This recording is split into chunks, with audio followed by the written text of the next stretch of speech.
I'm thrilled to have you all here. Actually, we're running out of seats in the back, so that is amazing. Actually, yesterday we were struggling with selling the tickets, and now we have so many people at the entrance trying to get tickets. So that's really good. So this is our symbol. I plan to have an annual piano to Forte concert here at Jacobs University. It would be awesome. So this is the first step towards that. And it was about six months ago. It was actually April 30th, 2010, that I wrote the first email to the music club. And I talked about from piano to forte and the goals it should pursue.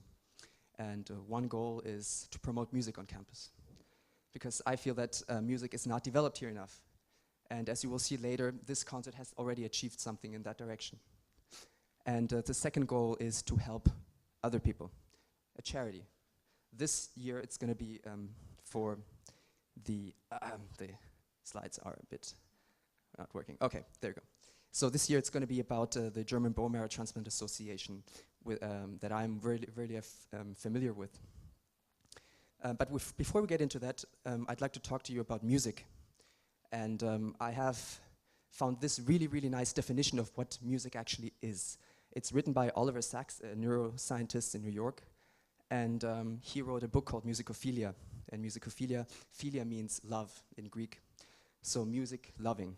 And he said something like this. This thing called music, they would have to concede, is in some way efficacious to humans, central to human life, yet it has no concepts, makes no propositions, it lacks images, symbols, the stuff of language.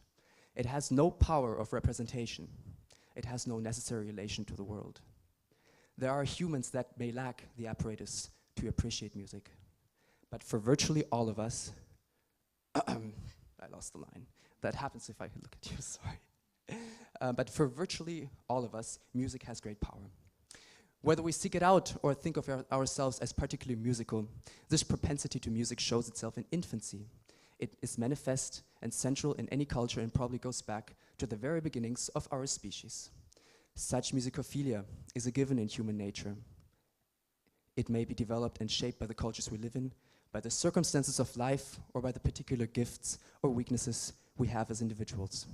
But it lies so deep in human nature that one must think of it as innate.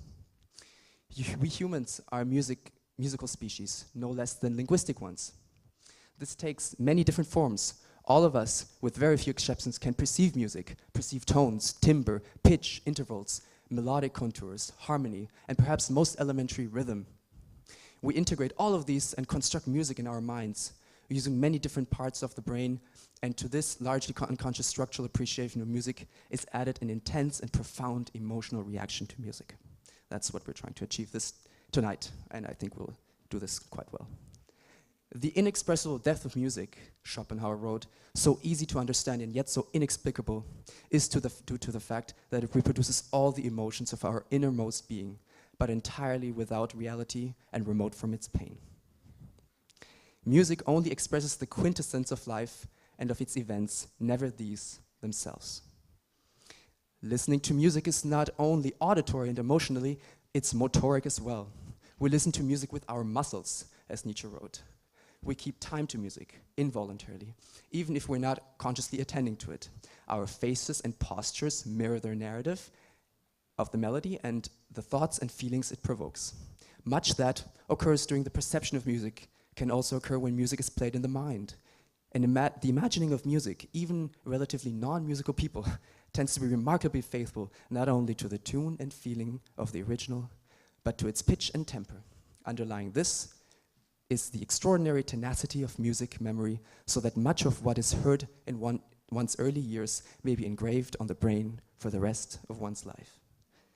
So it's a very elaborate definition of music, but I like it very much. It incorporates so much of the depth of music and the importance of music in life to us humans.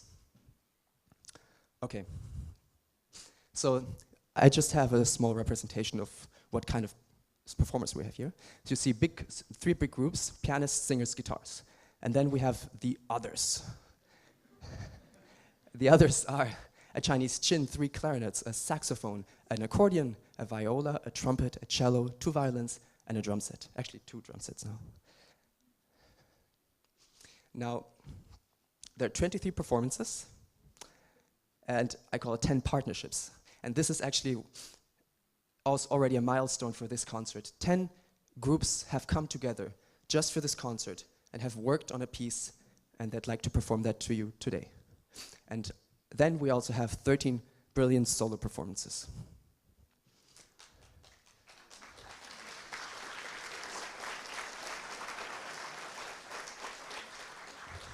Actually, the first presentation is going to be an outside guest, Ingo, with a student. That's also a very interesting partnership, and you'll be amazed actually what they can produce. This is the concept. From piano to forte. Piano means silent or soft in Italian, and forte hard. I try to arrange the pieces in such a way that we start with the very silent ones, and then, you know, it gets loud and loud and louder until we reach the highest point at the intercession, and then it should go down again. But it didn't quite work out because, you know, we had the grand rehearsals yesterday, and it just sounds different on stage. So I try to make it as good as possible, but it's not perfect. And yeah, the second goal, as I mentioned, to help others. But I'll talk about that more after the intercession. But for now, let's focus on music and our performances. And for that, I'd like to introduce our moderator, Trevor Slaughter, who will be taking over and guiding you through the evening. And thank you. Enjoy the music.